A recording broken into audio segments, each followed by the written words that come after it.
고린도전서 15장 1절에서 11절까지 같이 읽습니다.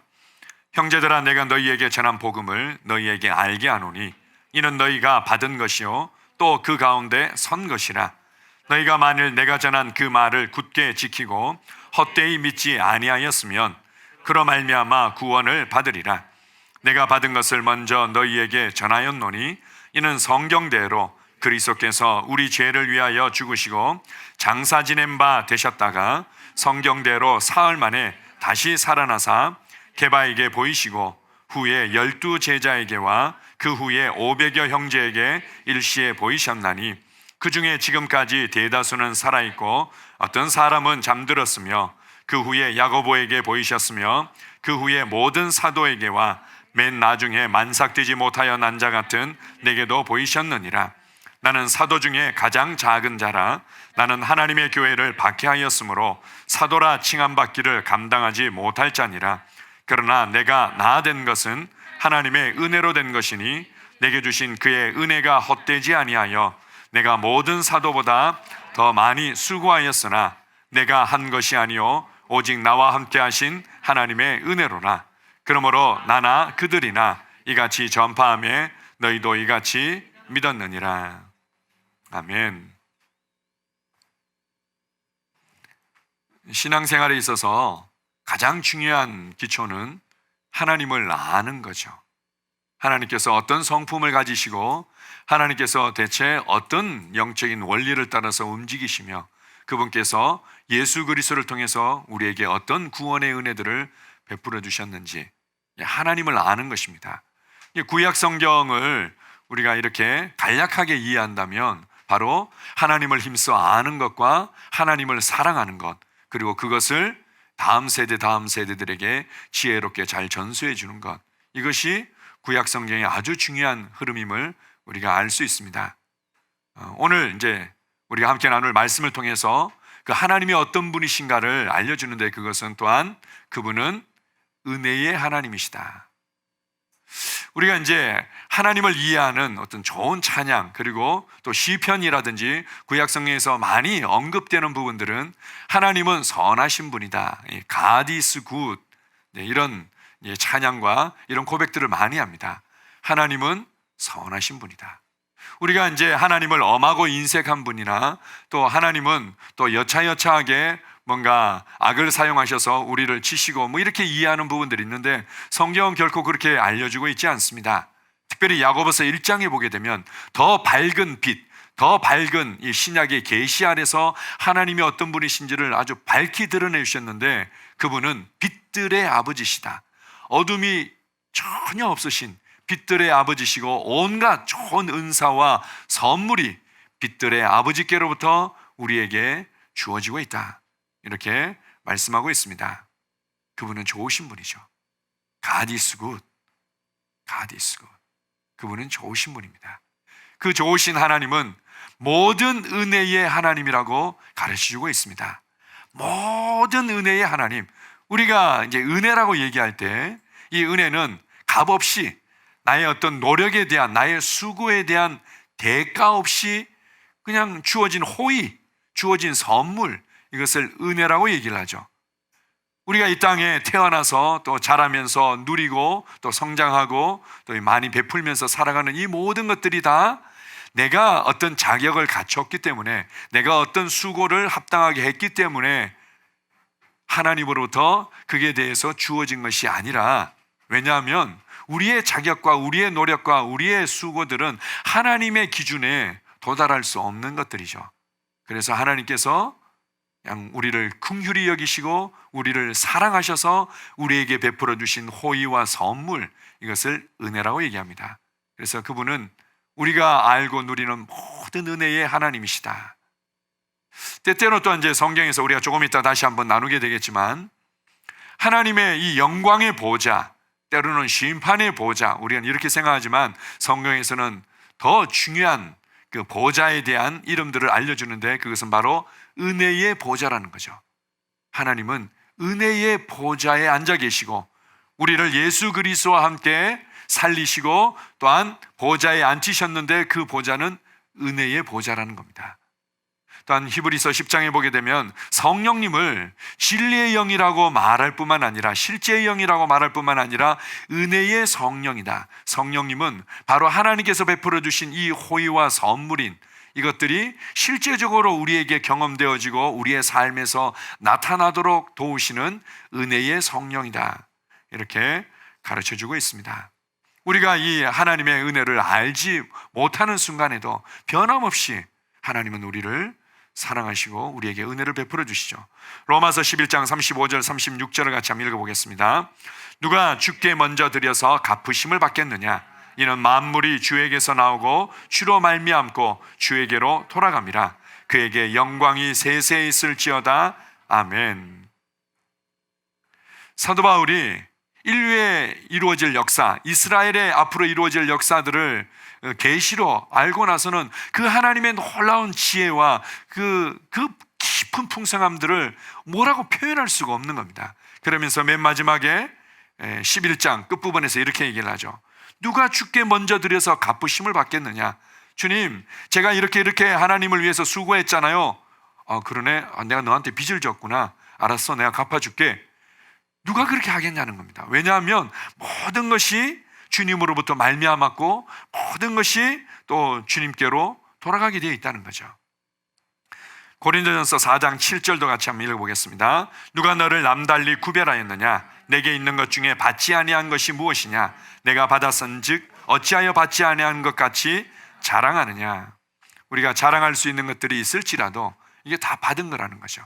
때로는 주님께서 사람들을 통해서, 때로는 우리 또 책을 통해서, 때로는 여러 가지의 어떤 상황과 관계들을 통해서 다 하나님의 호의와 선물로 받은 것들이다. 받은 것들이다. 그런데 이러한 은혜를 우리가 잊어버리고 또 잃어버릴 때가 있는 거죠. 대표적으로 원수 마귀가 바로 하나님의 은혜를 기억하지 못하고 그분으로 말미암고 그분으로 살아가고 또 그분께로 돌아간다는 것을 이해하지 못하고 자기 자신에게 집중했을 때 결국은 그에게 있었던 아름다움과 지혜와 모든 것들을 결국 잃어버렸습니다. 그리고는 사람을 타락하도록 만든 것도 마찬가지였죠. 하나님께 넘치도록 받은 은혜들을 기억하지 않고 자기 자신에게 집중함으로 말미암아 이 은혜들을 다 놓쳐버리게 했던 것입니다. 그러나 하나님께서 우리를 향한 그 사랑과 은혜는 변함이 없었죠. 그래서 우리의 인생을 다시금 회복시키시고 우리의 인생을 다시금 하나님의 은혜로 세워가시기를 원하셨습니다. 자, 에베소서 2장 8절을 같이 한번 읽겠습니다. 너희는 그 은혜에 의하여 믿음으로 말미암아 구원을 받았으니 이것은 너희에게서 난 것이 아니요 하나님의 선물이라. 행위에서 난 것이 아니니 이는 누구든지 자랑하지 못하게 함이라. 아멘. 우리가 새로운 인생의 처음 시작도 어떻게 해요? 그분의 은혜를 알고 은혜로 말미암아 구원을 받게 된 거죠. 이 구원이라는 것은 죄와 죄로 말미암아 모든 결과로부터 최종적이고 완전한 자유, 최종적이고 완전한 옮겨짐이죠. 죄로 말미암은 저주로부터, 죄로 말미암아 잃어버린 하나님과의 교제로부터, 죄로 말미암아 잃어버린 또 하나님의 생명으로부터 다시금 이 모든 이 저주로부터 자유케 되어지고 그 안으로 옮겨지는 것, 원수 마귀의 나라로부터 하나님의 나라로 옮겨지는 것, 이러한 모든 것들이 어디로부터 왔냐는 거죠. 조금 더 우리가 이제 풀어서 얘기한다면 내가 새 생명이 필요하다는 것을 어떻게 알았냐는 거죠.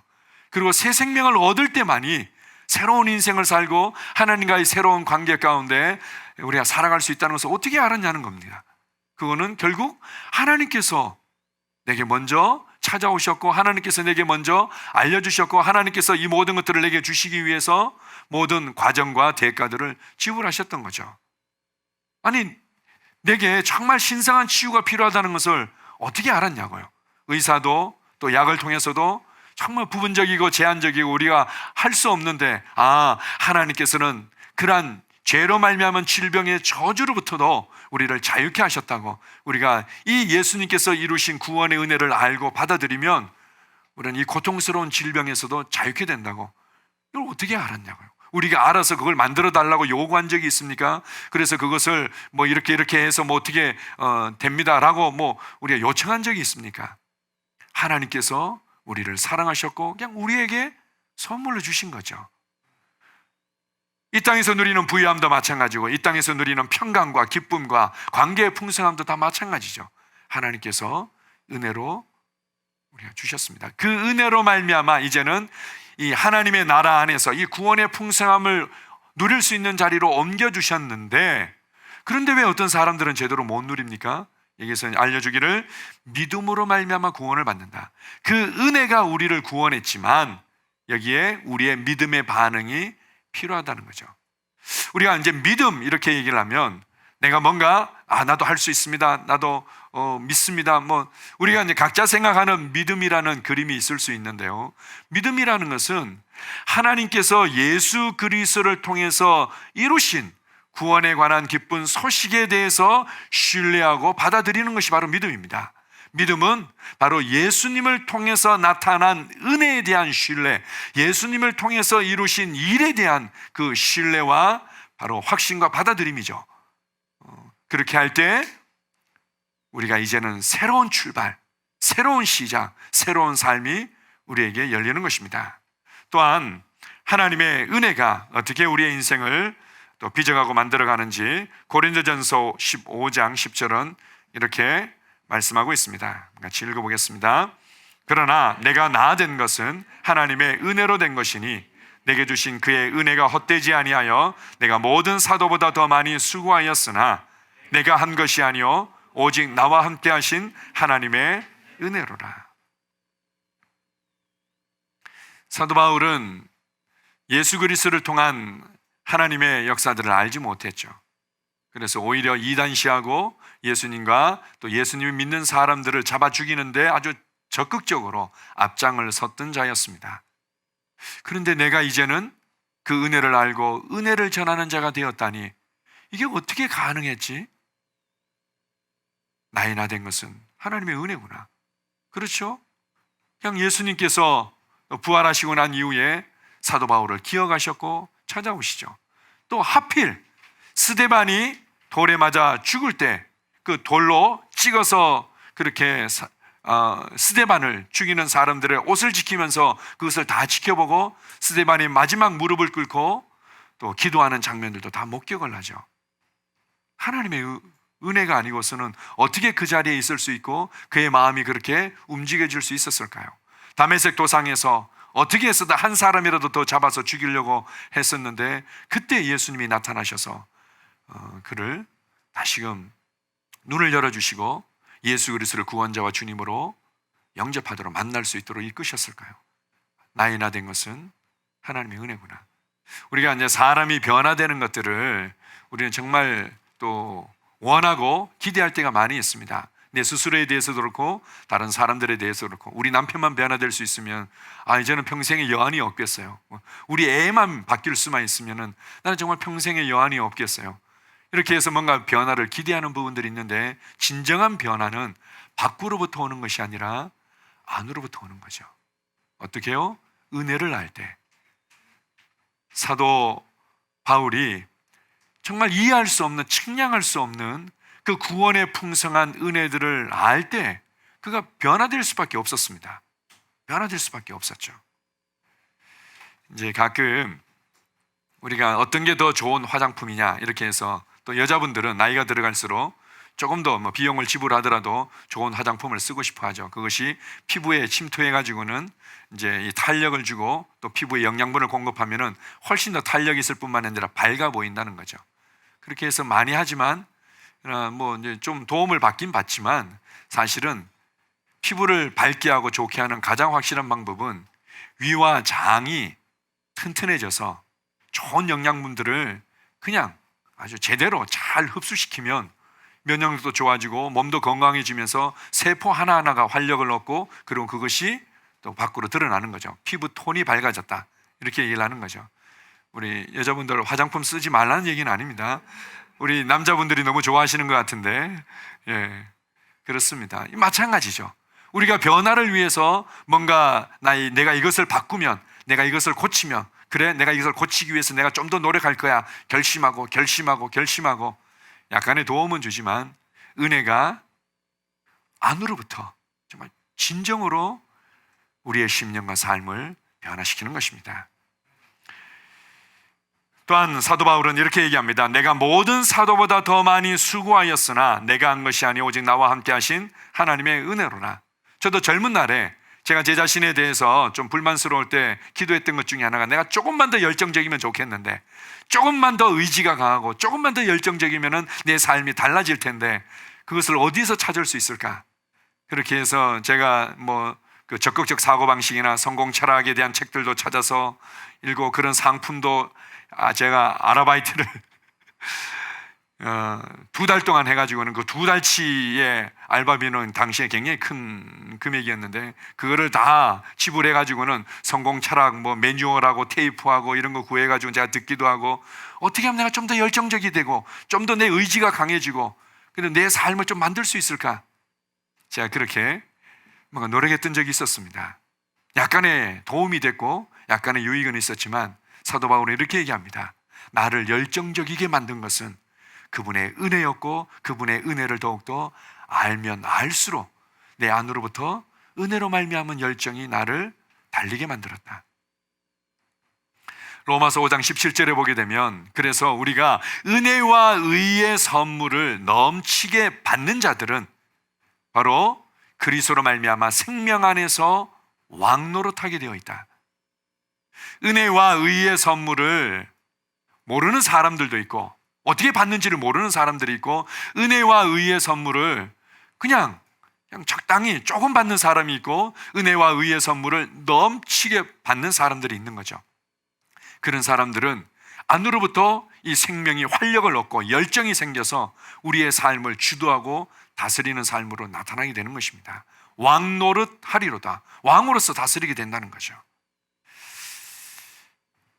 나의 나 된 것은, 그리고 내가 이렇게 열정적으로 수고하고 헌신하도록 나를 계속해서 달리게 한 것은 하나님의 은혜였다.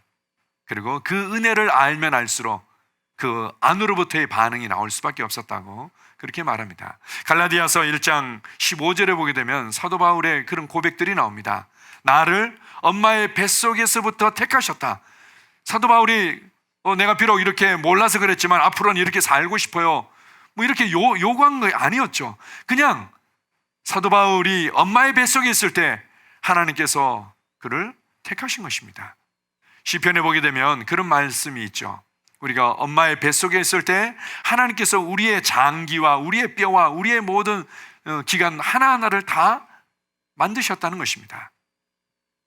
어떻게 살아가도록, 어떻게 아름답게 살아갈지, 어떻게 정말 지혜롭게 살아갈지, 어떻게 영향력 있게 살아갈지 하나님께서 정말 그림을 그리시면서 기뻐하시면서 우리를 지어가셨다는 거죠.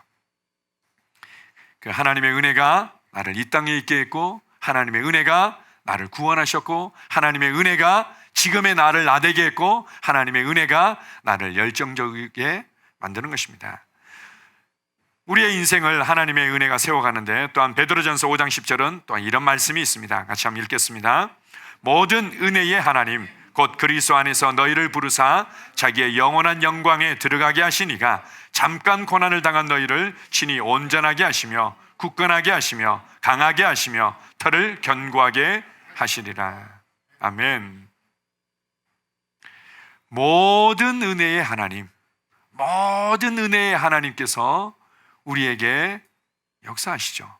그래서 우리가 고난을 받는다 하더라도 복음 때문에, 예수님을 믿고 이 복음을 전하는 것 때문에 오해를 받고 핍박을 받고 공격을 받고 손해를 받는다 하더라도 그 은혜가 우리를 온전하게 하고 우리 심령을 항상 평강 가운데, 우리의 심령을 항상 하늘의 기쁨 가운데 유지시켜 준다는 거죠. 온전케 하며 굳건하게 하며 강하게 하며 털을 견고하게 하시리라. 우리가 고난을 당할 때, 예수님을 믿는 것 때문에, 복음을 전하는 것 때문에 오해를 받고 손해를 당하고 공격을 받을 때 때로는 어떤 사람들은 터가 흔들리는 것 같은 또 요동함이 있는 거죠.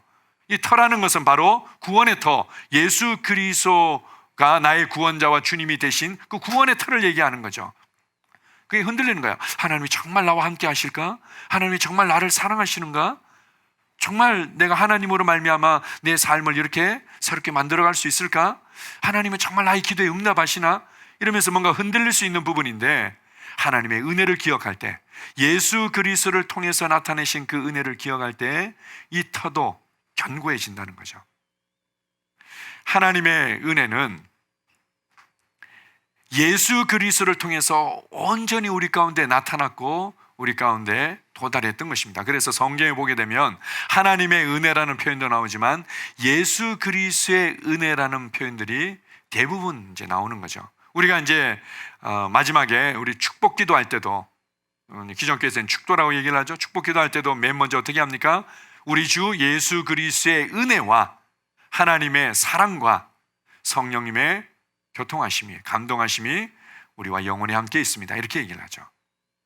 하나님의 사랑이 예수 그리스도를 통해서 온전히 나타나서 우리에게 선물로 거저 주어진 호의를 바로 은혜라고 얘기해서 예수 그리스도의 은혜라고 말하는 것입니다. 그래서 이 은혜가 어떻게 해요? 굳건하게 한다는 거죠. 굳건하게 한다, 강하게 한다, 견고케 한다. 때때로 우리가 이제 마음이 약해질 때마다 우리가 그렇게 내 스스로에게 다짐할 때가 있습니다. 아니야, 나는 할 수 있어. 나는 할 수 있어. 나는 할 수 있어. 약간의 도움을 주지만 어떻게 해요? 히브리서 13장에 보게 되면 이렇게 말합니다. 심령은 은혜로서 굳게 함이 아름답다. 음식으로 할 것이 아니다. 무슨 말인가 하면 당시에 유대인들의 이제 배경 가운데 그들이 구별된 이제 음식들이 있었던 거죠. 부정한 음식, 정결한 음식. 그렇게 해서 하나님, 나는 이렇게 하나님의 말씀을 따라 구별된 음식을 먹고 나를 거룩하게 구별시켰습니다. 그러니까 하나님의 기준에 합당하고 나는 복받을 자격이 있지 않습니까? 그래서 나는 내 심령을 이제는 평강 가운데 담대하게 하겠습니다. 음식으로 우리가 그렇게 견고해지는 게 아니라는 거죠. 은혜로서 우리의 심령은 강해지는 것입니다. 하나님의 은혜가 우리를 견고하게 만드는 거죠. 네 번째로 하나님의 은혜가 우리의 인생을 어떻게 세워가는지 고린도후서 9장 8절에는 참 아름답고 놀라운 말씀이 있습니다. 같이 읽겠습니다. 하나님이 능히 모든 은혜를 너희에게 넘치게 하시나니 이는 너희로 모든 일에 항상 모든 것이 넉넉하여 모든 착한 일을 넘치게 하게 하려 하심이라. 이 하나님 아버지의 마음이 얼마나 이게 가득 채워져서 이렇게 표현되어 있는지, 뭐라고 얘기합니까? 능히 모든 은혜를 너희에게 넘치게 하시는데, 그렇게 해서 너희로 모든 일에 항상 모든 것이 넉넉하여 모든 착한 일을 넘치게 하도록 하는 것이 하나님의 마음이라는 거죠. 하나님 아버지의 마음이다. 그분은 넘치는 분이다. 그래서 능히 모든 은혜를 너희에게 넘치게 하시는 분이다. 그냥 우리가 이제 때를 따라 돕는 은혜를 얻기 위하여 은혜의 보좌 앞에 나아가라는 말씀도 있지만, 우리가 이 말씀을 이해할 때 그러면은 그 순간의 문제를 해결할 수 있는, 그 상황의 어떤 내 삶을 돌파할 수 있는 수준의 은혜가 아니라 하나님은 어떻게 해요? 넘치게 하시는 분이죠. 항상 모든 은혜를 너희에게 넘치게 하시는 분이다. 그래서 우리가 어떻게 해요? 믿음으로 반응하는 거예요. 예수 그리스도를 통해서 주신 그 은혜가 무엇인지, 예수 그리스도를 통해서 그저 주어진 그 선물과 호의인 그 생명이 내게 주어졌다는 것을, 그 의가 내게 주어졌다는 것을, 그 권세가 내게 주어졌다는 것을, 그 사랑과 믿음이 내게 주어졌다는 것을, 그 기쁨과 평강이 내게 주어졌다는 것을 알고, 그리고 하나님께서 나로 이 땅에서 대체 어떻게 왕으로서 다스리며 살게 하셨다는 것을 알 때마다 감격스럽지 않습니까? 내가 어떻게 이런 은혜를 알게 되었고, 내가 어떻게 이 은혜로 말미암아 이런 삶을 살아가고 있지? 그럴 때 어떻게 해요? 모든 일에 항상 모든 것이 넉넉하여 모든 착한 일을 넘치게 할 수 있게끔 우리가 전진하게 되는 것입니다. 우리가 은혜를 알면 인색할 수가 없는 거죠. 은혜를 알면 원망하고 불평할 수가 없는 겁니다. 그 은혜가 내게 얼마나 넘치고 있는데 어떻게 우리가 불평하는 삶 가운데 머물러 있을 수 있습니까? 사도 바울은 과거를 기억했었습니다. 많은 사람들이 이제 과거를 기억하면서 스스로를 정죄하고, 과거를 기억하면서 열등감을 느끼고, 과거를 기억하면서 수치심을 느끼고, 과거를 기억하면서 발목을 잡히니까 문제이지, 과거를 기억하지 말라는 것은 아니죠. 사도 바울은 과거를 기억하면서 내가 어떻게 그러한 핍박자요, 살인자요, 하나님 앞에서 그렇게 악한 자였는데 내가 구원받았고 오히려 이 은혜를 전하는 은혜의 사도로 쓰임 받을 수 있는가? 그 모든 은혜가 내 삶에 넘치고 있구나. 그리고 내가 그렇게 변화되어졌다면 은혜를 알고 은혜를 받는 자들이 변화되지 않을 사람이 어디 있겠냐는 거죠. 내가 이렇게 바뀌었는데 이 하나님의 넘치는 은혜를 알고 그것을 넘치게 받는다면 변화되지 않을 사람이 어디 있냐는 겁니다.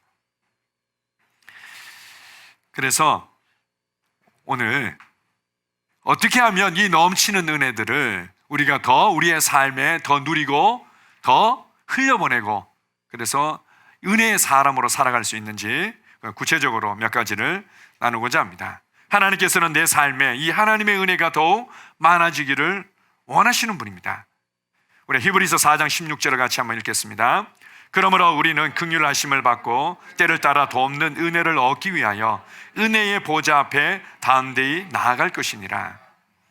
하나님의 보좌는 심판의 보좌와 또 이 판단하고 이런 보좌이기 이전에 은혜의 보좌라는 거죠. 은혜의 보좌 앞에 담대히 나아갈지니라.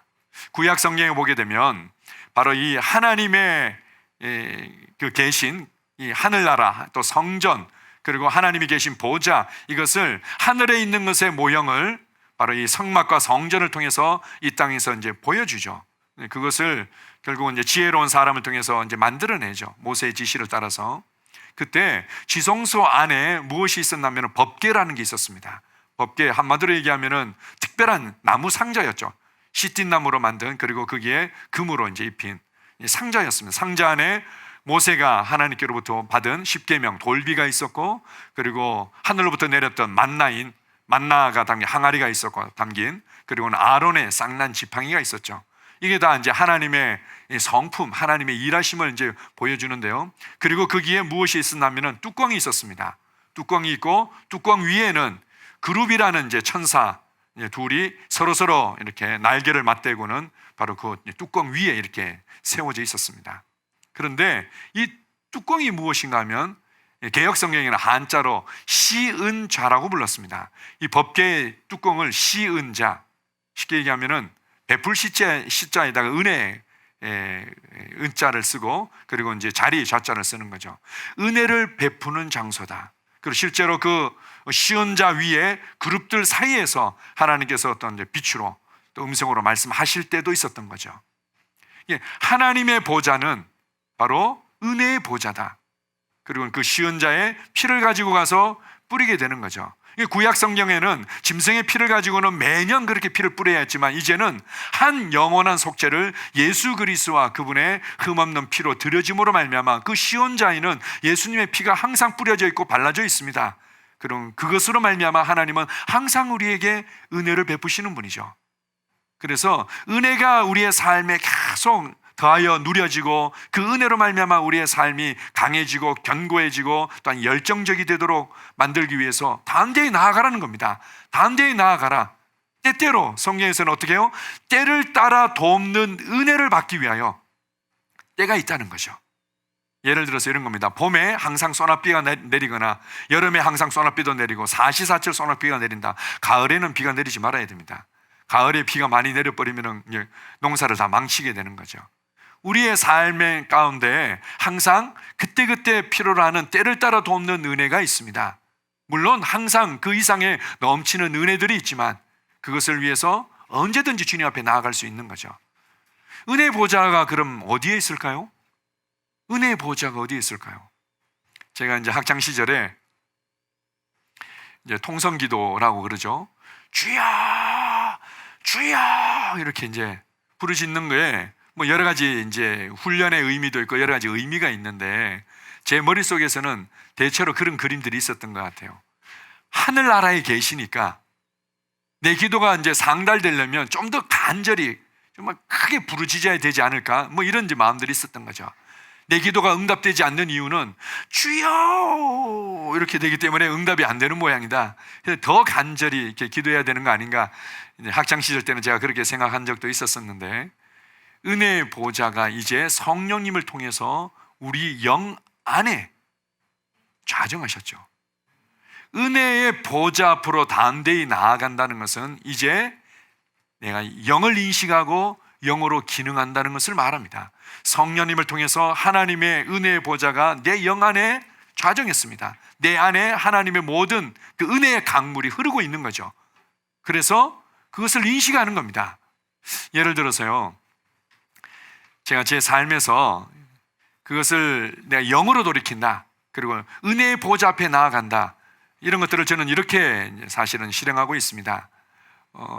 제가 이제 생각이 조금 이제 복잡해지거나 심령이 뭔가 이렇게 좀 고민이 있거나 이럴 때는 어떻게 하는가 하면은 할렐루야, 할렐루야, 할렐루야, 때로는 주 예수여, 주 예수여, 아멘, 주님 감사합니다. 이제 이런 고백을 할 때마다 내 안으로부터 하나님의 은혜가 흘러 넘치면서 나의 생각이 맑아지고 나의 심령이 더 평강을 누리게 되고 더 담대해지는 거죠. 때로는 저도 가끔 제 아내랑 이제 의견이 안 맞아서 말다툼할 때가 있습니다. 제 아내가 뭔가 이게 충고를 하거나 조언을 하면 나이가 들어갈수록 더 지혜로운 남자들은 바로 맞아요 이렇게 해야 되는데, 지혜로워지면서도 맞아요 이렇게 안 되고는 또 이제 옥신각신 이제 의견이 이제 주어지는 거죠. 그때 주님을 인식하는 겁니다. 주님 감사합니다, 할렐루야, 할렐루야 하는 순간 안으로부터 주님의 은혜가 나를 그냥 적시죠. 주님의 은혜가 나를 감쌉니다. 그리고는 아내한테 여보 미안해, 내가 이렇게 감정적으로 얘기한 것 같아, 내가 언성을 높일 이유가 없는데 내가 높인 것 같아 라고 사과하는 게 너무 쉬워집니다. 저는 자존심 때문에라도 사과하는 게 어려워지는데 하나님의 은혜가 더 많이 내 안에서 적시고 누려지니까 사과하는 게 너무 쉬워지는 거죠. 그리고는 내가 바른 생각과 바른 말과 바른 장소에서 바르게 기능하는 것들이 너무 쉬워지는 겁니다. 그렇게 은혜의 보좌 앞에 매 순간 나갈 수 있는 거죠. 내 영 안에 그분의 은혜의 보좌가 있는데, 그리고 그 은혜의 보좌는 항상 넘치고 있는데 나의 자존심이, 나의 관점이, 그리고 내가 바로 그 담대히 나아가지 못하는 태도들이 뚝과 같이, 제방과 같이, 수문이 닫힌 댐과 같이 그 은혜의 강물을 막고 있는 것 뿐입니다. 그냥 뚝이 무너지듯이, 수문이 활짝 열리듯이 그렇게 은혜의 보좌 앞에 나아가는 거죠. 할렐루야, 할렐루야, 주 예수여, 주님 감사합니다, 주님 감사합니다, 주님 감사합니다, 주 예수여, 주님 감사합니다. 이런 자들에게 더 많은 은혜가 누려지고 나타나는 줄 믿습니다. 자, 두 번째, 하나님께서 내 삶에 더욱 많은 은혜가 있기를 원하는데요, 베드로후서 1장 2절은 이렇게 말합니다. 하나님과 우리 주 예수를 알므로 은혜와 평강이 너희에게 더욱 많을지어다. 하나님과 우리 주 예수를 알므로 은혜와 평강이 너희에게 더욱 많을지어다. 더욱 많을지어다. 그렇잖아요? 이 은혜가 우리의 삶을 아름답게 세워가는데 더 많아진다면 더 아름다운 인생이 세워지겠죠. 어떻게 할 때요? 주 예수를 알므로, 하나님께 간절히 기도함으로, 내가 뭔가 열심히 수고함으로가 아니라 주 예수를 알 때, 그리고 그분이 이루신 구원의 은혜들을 알 때, 우리가 사실은 예수님께서 지옥으로 내려가셔서 사망의 고통을 겪었다는 것에 대해서는 우리가 사실은 간과하거나 잘 몰랐던 부분이었습니다. 이 영어 사도신경에는 그분께서 지옥으로 내려가시고 이런 표현도 있고, 칼빈이나 루터도 종교개혁 당시에 예수님께서 지옥으로 내려가신 것이 맞다고 이렇게 실제로 이제 하기도 했는데, 예수님께서 지옥으로 내려가셨다고 거기에 대해서 우리는 왜요?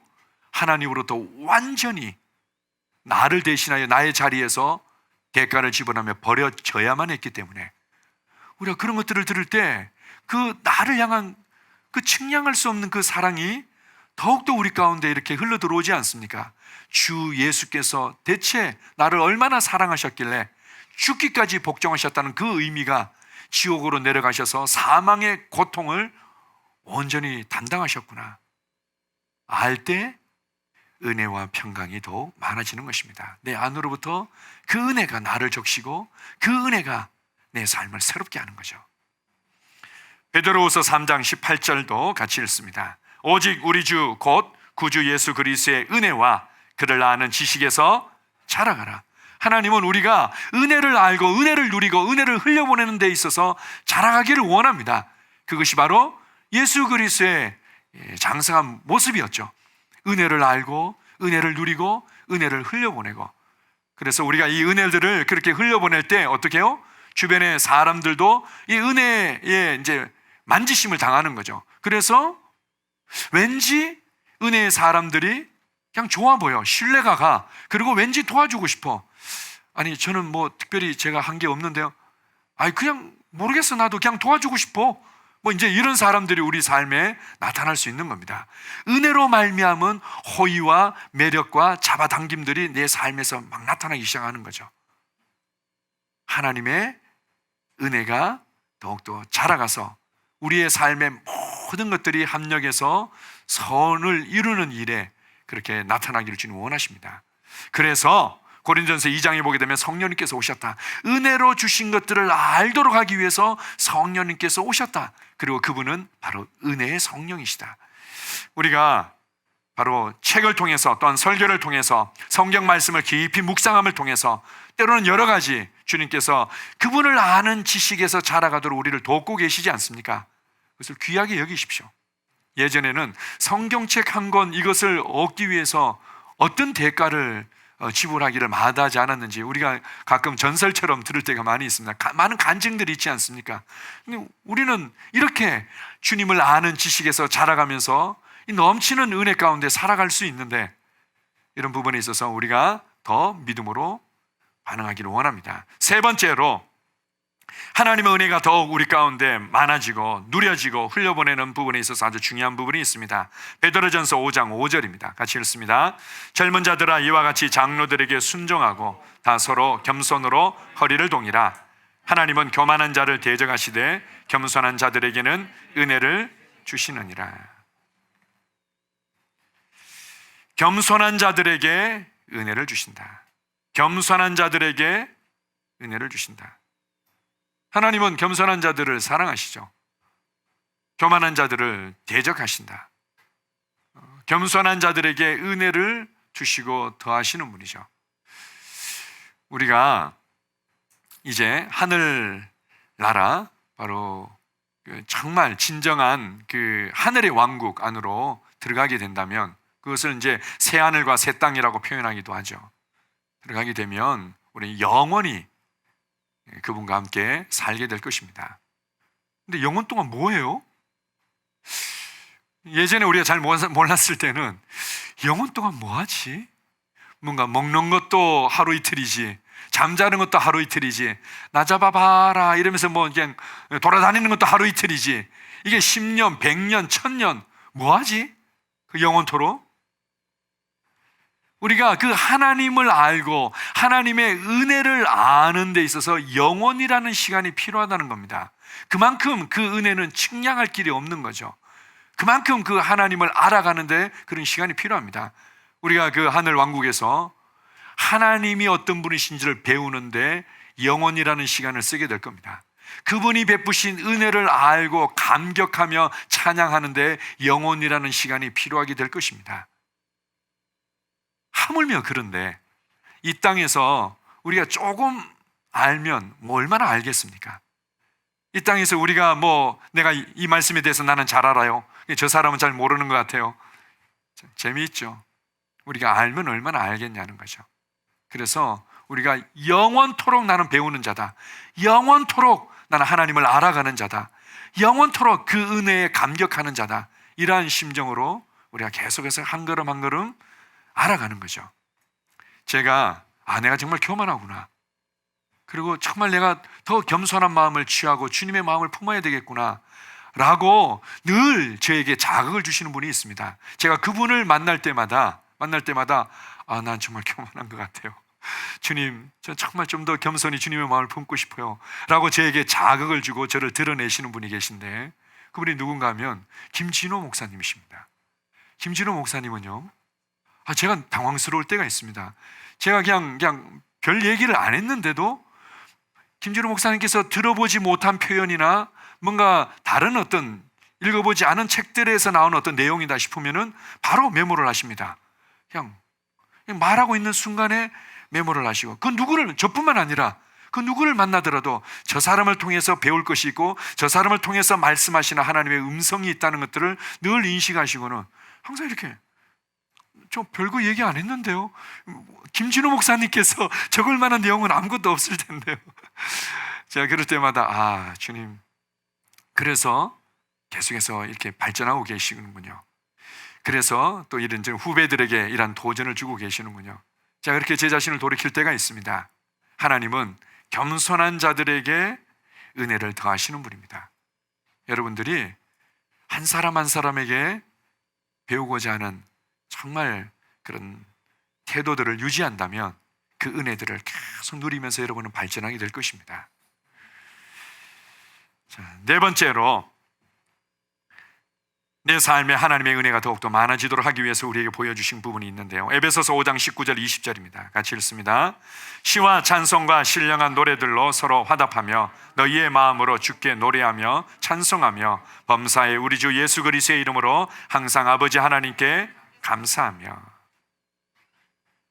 지금 누리고 있는 은혜들을 찬양하고 감사할 때 그 은혜들은 더욱더 많아지는 것입니다. 우리는 이런 부분이 해결되어지고 나면 그 은혜에 내가 감사할 수 있을 것 같아요. 이 부분이 돌파되고 나면 이 돌파되도록 도와주신 그 은혜들을 내가 감사하며 찬양할 수 있을 것 같아요. 이 문제가 해결되면 이렇게 하는데요. 중요한 것은 지금 내가 서 있는 자리, 지금 누리고 있는 은혜들을 인식하고 감사하고 찬양할 때 그것은 더하여지는 것입니다. 예수님께서 한 고을을 지나가고 계셨는데, 마을을 지나가실 때 그 10명의 나병 환자들이 있었습니다. 예수님의 소문을 들었고 예수님이 그 앞에 지나간다는 것을 알았죠. 그런데 감히 부정하기 때문에 가까이 갈 수도 없이 그냥 부르짖는 겁니다. 예수님, 우리 좀 불쌍히 여겨주십시오. 예수님의 마음이 움직이셨던 거죠. 그런데 어떤 이유에서는지 예수님께서 직접 가서 손을 얹고 기도해 주실 수도 있었겠지만 이유가 있었겠죠. 예수님께서 이렇게 말씀하십니다. 가서 제사장에게 내 몸을 보이라. 아마 그들에게 믿음의 반응들을 이끌어내기를 원하셨을 수도 있었을 것 같습니다. 원래 이제 몸이 고침받아서 나 괜찮아진 것 같아요 라면 이제 제사장한테 확인하러 가는 거거든요. 그런데 그런 어떤 변화들이 없는데 예수님께서 가서 제사장에게 내 몸을 보이라. 둘 중에 하나를 선택해야 되는 거죠. 내 감각이 진짜로 이 나병 환자, 이 문둥병이 없어졌는지, 그러면 갈 건지, 아니면 예수님의 말을 믿고 그냥 갈 건지. 그들이 예수님의 말을 믿고 예수님께서 많은 병을 고쳤다는데 우리한테 얘기했으면 그렇게 한번 해보자 라고 가는 도중에 병이 깨끗이 나은 겁니다. 피부가 깨끗해진 거죠. 우와. 아마 대부분의 사람들은 이 기쁜 이 상황들을 전하기 위해서 다들 가족에게 달려갔던 것 같습니다. 내가 깨끗해졌어요. 그런데 딱 한 사람이 중간에 막 소리를 지르면서 예수님께 와서 무릎을 꿇고 감사합니다. 예수님 너무 감사합니다. 예수님 너무 감사합니다. 그때 예수님께서 이렇게 묻습니다. 10명이 고침받지 않았느냐? 9명은 어디 가고 사마리아 사람 한 사람만이 이렇게 왔느냐? 그리고는 이렇게 확증해 주십니다. 내 믿음이 너를 구원하였으니 평안히 가라. 내 믿음이 너를 구원하였으니 평안히 가라. 사마리아 사람의 믿음의 반응 중에 아주 중요한 반응이 무엇이었냐면 감사했다는 거죠. 지금 받은 은혜, 지금 누리고 있는 은혜들을 감사할 때 그 치유의 은혜가 확실해지고 그 치유의 은혜가 오히려 더 분명하게 내 몸과 내 삶에 나타나게 되는 겁니다. 지금 여러분이 누리고 있는 은혜들을 생각해 보십시오. 여러분들이 받지 않은 것이 무엇이 있습니까? 사람을 통해서나 상황을 통해서 받고 누리지 않는 것이 무엇이 있습니까? 어떤 사람들이 그렇게 얘기하더라고요. 지금 현대 한 사람 한 사람이 누리고 있는 삶은 100년 전에 작은 나라의 한 왕이 누렸던 삶보다도 더 놀라운 유익과 혜택을 누리고 있다고. 잘 계산해 보십시오. 이런 문명의 이기와 여러 가지 것들은 100년 전에 한 왕이 누렸던 것들보다도 더 넘치는 공급과 혜택들을 누리고 있습니다. 지금 우리가 누리고 있는 것들을 감사할 때 그 은혜가 증가되는 것입니다. 우리가 대표적으로 우리가 에서라는 사람이 있는데요. 에서는 자기가 할만해. 자기 힘도 있고 자기가 노력하면은 자기 삶도 얼마든지 바꿀 수 있을 것 같아. 그러다 보니까 그는 장자권을 귀하게 여기지 않은 거죠. 하나님의 뜻을 이루기 위해서, 하나님의 언약을 성취하기 위해서 장자를 통해서 일하시는 부분에 있어서 그게 대수야. 내가 열심히 노력하고 수고하면 내가 내 삶을 꾸려갈 수 있는데, 근데 야곱은 몸이 허약했는지 어땠는지 그는 늘 엄마와 함께 가정에서 음식을 만들면서 그렇게 살았던 거죠. 그래서 그가 정말 더 하나님께서 약속하신 그 약속의 어떤 축복들을 누리기 위해서는 뭔가 이 머리를 쓰지 않으면 안 된다는 거, 그리고 이 장자권이 반드시 내가 어떻게든 빼앗아 와야만 된다는 거, 이런 어떤 욕구들이 있었던 거죠. 그의 어떤 거짓말을 하고 그렇게 한 행동은 잘못된 것이었지만, 그는 무엇보다도 어떻게 해요? 하나님의 은혜가 어떻게 나타나는지, 그 은혜로 말미암아 내 삶이 어떻게 돌파될 수 있을지에 대해서, 그 장자권에 대해서 관심이 많았던 거죠. 우리 장자권 하면은 그게 대체 어떤 의미길래 그렇게 중요합니까? 보통 이제 장자에게는 세 가지의 특별한 축복들이 있었습니다. 하나는 뭔가 하면 유산을 2배로 받는 거죠. 3명의 아들이 있으면은 땅을 4등분 해가지고 큰 아들한테는 이제 2몫을 주는 겁니다. 2배의 이제 몫을 받게 되고, 또 하나는 제사장에 모든 사람들을 대신해서 하나님 앞에 제사를 올려드리는 제사장의 이제 권한이 있었고, 그리고는 이 모든 집안들을 재판하고 다스리는 바로 왕의 권세가 있었던 거죠. 이건 장자권에게 이제 통해서 그렇게 장자에게 주어지는 권한이었습니다. 그 에서는 내가 굳이 그런 거 하지 않아도 내가 열심히 하면 되는데, 그러면 야곱은 그걸 너무 갖고 싶었던 거죠. 그래서 그가 이러이러한 방법을 통해서 그것을 취하게 됩니다. 그리고는 그에 대한 대가를 기꺼이 지불하기를 원하는 거죠. 안타까운 것은 그렇게 취했던 이 장자권이 결국은 야곱의 아들인 루벤에게로 흘러갔어야만 되는데, 루벤도 그 장자권을 귀하게 여기지 않은 거죠.